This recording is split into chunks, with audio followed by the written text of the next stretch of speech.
Chapter 6. Alas 4 kinahapunan nang tumulak ang production team sa North Luzon Expressway para kunin ng isang motorcycle action scene. Si Nikki ang magdadrive ng motorsiklo kasama si Alden. Iginit ng pinata na gagawin nito ang naturang stunt, kaya hindi na nagpumilit pa si Eileen na ang stuntman ang gumawa niyon para sa aktor. Hindi na dinala ng dalaga ang kanyang sasakyan at sinabi sa direktor na susunod na lamang siya sa lugar. Dala ang BMW motorcycle na gagamitin sa naturang eksena.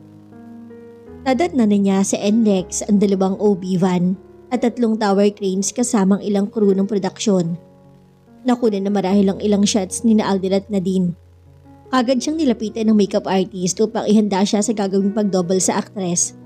Pinalitan niya ang suot ng tight-fitting black faded jeans at puting t-shirt. Nang maisuot ang helmet, dumiretso siya sa motorsiklo. Binuhay niya ang makina niyon para ikondisyon habang naghihintay ng instruction mula sa direktor. Nang marinig niya ang senyales ni Eileen, pinaarangkada niya ang motorsiklo. 2 sasakyan na may dalang kamera ang nakatutok sa kanya. Isa sa bandang unahan at ang isa naman ay sa bandang likuran. Hinugot niya ang dalang .45 caliber pistol at inasinta ang driver ng kotse na dumukot kay Alden. Inihinto niya ang motorsiklo nang tumigil ang sasakyan. Isang lalaki ang lumabas upang paputukan siya ng baril. Pinagulong niya ang katawan papunta sa gilid ng sasakyan kung saan may nakatutok na kamera. Pinaputukan niya ang lalaki. Sa parteng yun ay narinig niya ang pagsigaw ng direktor na nag-uutos na putulin ng eksena. "Good take, Nikki. You're so great." Nakangiting nilapitan siya ni Simon. Pumalakpak ang lahat ng production crew na nakapanood sa kanyang parte. At nilapitan siya ng direktor. "Dominic, that was perfect." "Thank you, Direk," sagot niya. Saglit siya pinagpahinga nito. Mahirap din kasi ang eksenang ginawa niya. Ilang sandali pa ay tinawag ulit siya ni Simon. "Dominic, come on, let's take the last scene." Ang tinutukoy nito ay ang flying stunt ng motorsiklo sa ibabaw ng isang sasakyan. Walang imik na sumakay si Alden sa likuran ng motorsiklo. Ikinabit na ang mga eksperto ang safety rope sa kanilang dalawa at sa motorsiklo na nakatali naman sa tower crane. Lumapit ang direktor at binigyan siya ng instruction. Inumpisahan na nila ang eksena. Inilagay niya ang helmet sa ulo at binuhay ang makina ng motorsiklo. Umayos sa pagkakaupong binata sa kanyang likuran. Hindi niya inaasahan ang mahigpit na paghapit nito sa kanyang bewang. Bigla siya napapitlag. Muli bumilis ang tibok ng kanyang puso. "Could you please loosen your hold on me? Wala naman sa script na yumakap ka na mahigpit sa akin sabi niya. "Why, honey? Do you lose concentration because of this?" Bulong nito sa malapit sa kanyang mukha at masalip ang hinigpitan ng pagkakayakap sa bewang niya. Maya-maya ay lumapit sa kanila si Simon. "Hey Dominic, kanina pa sumisigaw ng action si Direk, hindi ka gumagalaw." Natatawang paalala nito sa kanya. Binalingan nito ang aktor at biniro. "Alden, masyado atang mahigpit ang pagkakakapit mo. Hindi tuloy makapag-concentrate si Dominic." Namula siya sa sinabi nito. Si Alden naman ay bahagyang natawa. Bahagyang niluwagan ng binata ang pagkakayakap sa kanyang bewang. Subalit muling humigpit ang yakap nito sa kanya nang sumigaw ng action ng direktor. Ibinaba niya ang tinted na salamin ng helmet upang matakpan ng kanyang mga mata at pinatakbo ang motorsiklo. Itinaas niya ang unahang gulong ng motorsiklo kasabay ng pag-angat nila sa ere. Kinapitan niya na mahigpit ang manibela. Pinatay niya ang makina ng motorsiklo at muli yung binuhay nang lumapat na ang gulong nito sa lupa. Umabante sila ng ilan pang metro bago niya narinig ang sigaw ng direktor. "Cut!" Masigabong palakpakan mula sa buong production crew ang narinig niya. "Galing!" Nilapitan siya ni Eileen. "You're so amazing, honey." Narinig yung bulong sa kanya ni Alden na hindi pa rin umaalis sa kanyang likuran. Hindi niya mapigilan ang sarili na lingunin ito. Itinaas ito ang salamin ng kanyang helmet at tinitigan ng kanyang mga mata. Iniiwas niya ang tingin dito. Lumapit ang ilang production crew upang alisin ang mga safety gears na nakatali sa kanila at sa motorsiklo. This would be the last scene. Isa pang fade out shot ng motorsiklo papalayo. Sabi sa kanya ng direktor pagkatapos ay sumigaw to. "Everybody, pack up na tayo." Camera 33 fade out shot sa paalis ng motorsiklo. Binaba ni Nikki ang salamin ng helmet nang marinig ang hudyat ni Arlene at pinatakbo ang motorsiklo. Mahigpit namang nakayakap sa kanya si Alden. Namalayan niya na malayo na pa sila. Nagmenor siya upang ibalik ang motorsiklo sa pinanggalingan. Subalit biglang hinawakan ng binata ang manibela. Pinigilan nito ang kanyang mga kamay.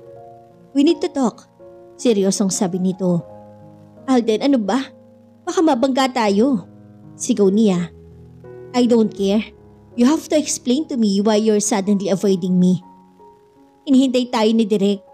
Ani at hindi ito sumagot, sa halip ay dinukot sa bulsa ang cellphone at tinawagan si Arlene. "Direk, diretso na kami papuntang Manila." Narinig niyang sabi nito sa kausap sa telepono. Muli itong nagdial.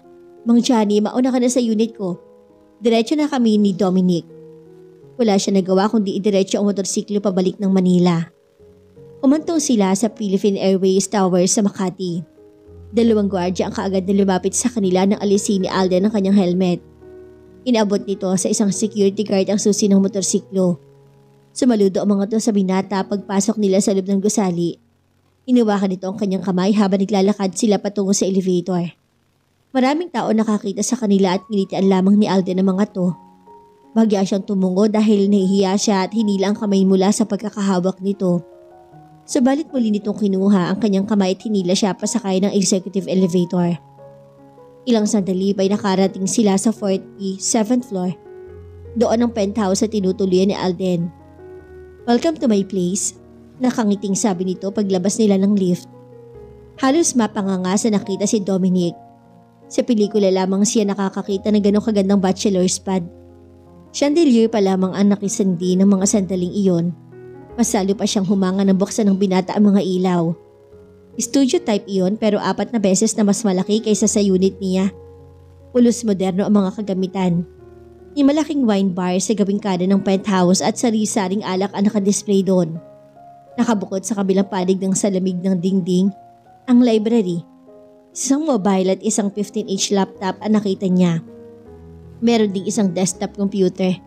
Ang isang nakatawag pansin sa kanya ay ang network hub na ang ibig sabihin ay may network connection ang pad nito. "This is it," sabi niya sa isip. "Sorry Alden, I need to do this." "Hey, what are you thinking?" Nagsalita ang binata na noon ay nakatitig sa kanya. Nothing. I was just amazed with your place. It's so beautiful." Tugon niya na bahagyang nagngumiti. "Do you like it?" Nakangiting tanong nito. "Yes, very much," sagot niya. "Come on, I'll prepare you a dinner." Anito tinila siya papunta sa kusina.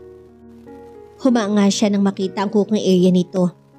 It was a Kirby Centria, bare floor kitchen and dining system that cost a fortune. "Now this is superb. Now I know why a woman could never resist you." Napabuntong hininga to pero nakangiti pa rin nagsalita. "Who said that? There's this woman who keeps ignoring me those past days. I just forced her to come with me." Iniiwas niya ang mga mata nito. Bagyatong humalakhak ng bahagya siyang natahimik. "I'll deal with her later. For now, let's enjoy our dinner." Isang bahagyang ngiti ang sumilay sa kanyang mga labi. It is very nice to be with this man. Kahit pa nga imposibleng mainlove ito sa kanya ng totoo, she would treasure this happy moment with him. Nagtulong sila magluto ng seafood pasta. Ang binata ang naghanda ng seafood ingredients samantalang siya naman ang nagluto ng pasta. "It's so good." Bulalas niya nang ninanamnam ang pasta na sinubo nito sa kanya. Tumalikod ito at kumuha ng isang bote ng wine. Nagsalin ito sa 2 wine glass at ang isa iniabot sa kanya. "Cheers!" Nakangiti ito habang nakatingin sa kanya. "Cheers!"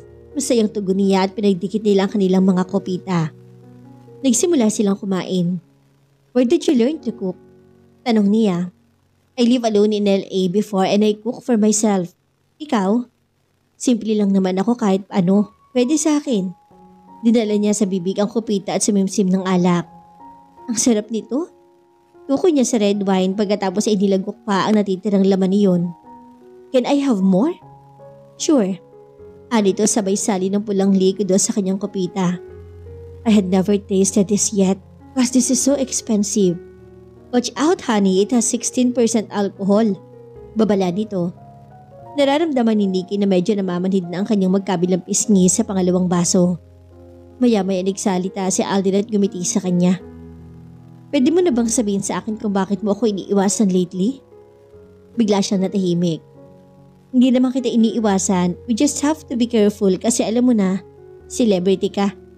Di makakabuti sa image mo na malink sa kung kani-kanino. That's nonsense. Iniwasan mo ako dahil lang yun? Do you know what I've felt these past days? You deserve to be punished. Marap ang binata sa kanya at inilapid dito ang mukha sa kanya. Even under the influence of alcohol ay bumilis pa rin ang tibok ng kanyang puso. Pero pinilit niya na pakalmahin ang sarili at iniwasan ng binata. Nagkunwari siyang kukuha ng tubig sa fridge. Tumayo siya subalit parang nawala siya sa balanse. Maagap naman siyang nasalo nito. Kumuha to ng bote ng mineral water pagkatapos isinalin sa hawak niyang kopita. Nang makainom ng malamig-lamig na tubig ay nagpaalam na siya. I feel like a little dizzy. I must go now. Aniya sabay taligod sa kausap. Nabigla siya ng kaibigin siya nito paharap sa katawan niya. Honey, I can't let you leave if you're not feeling well. You'd better stay here first. Naramdaman niyang pumalipot ang isa nitong braso sa kanyang bewang. Umiling siya. No, Alden, I really have. You're really avoiding me. Dominic, sa palagay mo ba maniniwala ako sa dahilang binigay mo kanina? 1 pulgada na lang ang layo ng mukha nito sa mukha niya. Amoy na amoy ng dalaga ang mabangong hangin ni Alden. Hindi na niya napigilan ang kanyang sarili lalo na nang maalala ang unang beses na nagsalo sila ng halik. She longed for his kisses, throwing caution to the wind. She wrapped her arms around his neck and kissed him on the lips. Gumanti ng halik ang binata. Mas mariin, mas matagal, habang ang mga kamay nito ay humahaplos sa kanyang likod. He held her hips and lifted her.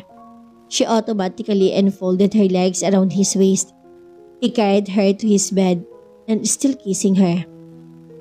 Isa-isa niyang tinatanggal sa pagkakabotones ang shirt nito habang magkahinang pa rin ang kanilang mga labi. Though she's a little bit dizzy, she felt that burning sensations within her wanting more of him. Be mine, honey. Mahinang anas nito habang tinatanggal ang botones ng kanyang damit. I'm yours, honey. Tugon niya habang nakayakap ng mahigpit dito. Napapikit at iniawang ang pipig at muli nag-usap ang kanilang mga labi. Pinaliguan siya nito ng halik sa mukha, sa liig pababa sa kanyang dibdib. Open your eyes, honey. I would like you to remember every detail of me this moment. Bulong nito. Nagmulat siya ng mga mata at hinuhubaran nila ang isa't isa. Muling naglapat ang kanilang mga bibig. This time more intense and more passionate. He finally made his entrance inside her. Nasaktan man siya ay hindi nagtagal iyon dahil ang pumalit ay ang maipaliwanag na kaligayahan. I love you, honey. He whispered hoarsely before they both reached the peak of such amazing moment. He held her tight and they both fell asleep with a smile on their faces. Hating gabi na nang maalipungatan si Dominic dahil sa mabigat na bagay na nakadigan sa kanyang katawan. Sa kanyang tabi ay mahimbing na natutulog si Alden. At ilang sandali niya pinagmamasdan ang gwapong mukha ng binata. It was the happiest moment in her life. Ang makita tong mahimbing na natutulog sa kanyang tabi. Tears came rolling down her cheeks when she remembered the last words he uttered when they made love. It was the most beautiful words she heard. Dali-dali niya na pinahid ang kanyang mga luha. Dahan-dahan niya na inalis ang kamay nito na nakapulupot sa katawan niya. Pinulupot niya ang kanyang mga damit at marang sinunod ito at isinuot. Sa malamlam na liwanag ng lampshade ay muli niyang sinulyapan ang natutulog na binata. Thank you, Alden. I'll forever keep this wonderful moment with you in my heart. Bulong niya pagkatapos ay tahimik na lumabas sa silid ng binata. Na makalabas ay mabilis siyang tinungo ang desktop computer nito. Umiilaw ang nakabukas na network hub. Hinugot niya ang audio equipment na nakakonect dito. Dumiretso siya sa start menu at presto, naka-install ang cargo receiving database. The system uses SQL Server and it is her expertise, SQL Server loads.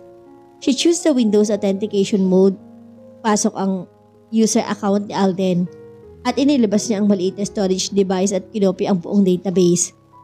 After closing the application, she turned the computer off at tahimik siyang lumabas ng penthouse. Magulo ang kanyang isip ng mga oras na yon kaya mas pinili niya na magpahatid sa taxi sa NBI office. Nadatnan niya ron ng ilang mga katrabaho na panggabi ang shift. Tinawagan niya na si Marie at noon ay kasama ng grupong nagmamanman sa PAO Cargo Center. Marie, I already had a copy of PAO Cargo System. Bungad niya. Oh, thank God, Dominic. The gun smuggling was confirmed. Pupunta na rin si Randy dyan para dalhin ang footages na nakuhanan ng spy camera. Tinawagan ko na si Sir tungkol dito. Tatawagan sana kita, naunahan mo lang ako. Wait for Director Talavera at papunta na sila dyan. The case was a success, pero parang hindi masaya ang dalaga. Tapos na ang surveillance at katapusan na rin ang isang pinaka-importanting bahagi ng kanyang buhay. 3:00 ang madaling araw nang dumating sa Director Talavera at ang iba pang mga opisyal ng NBI.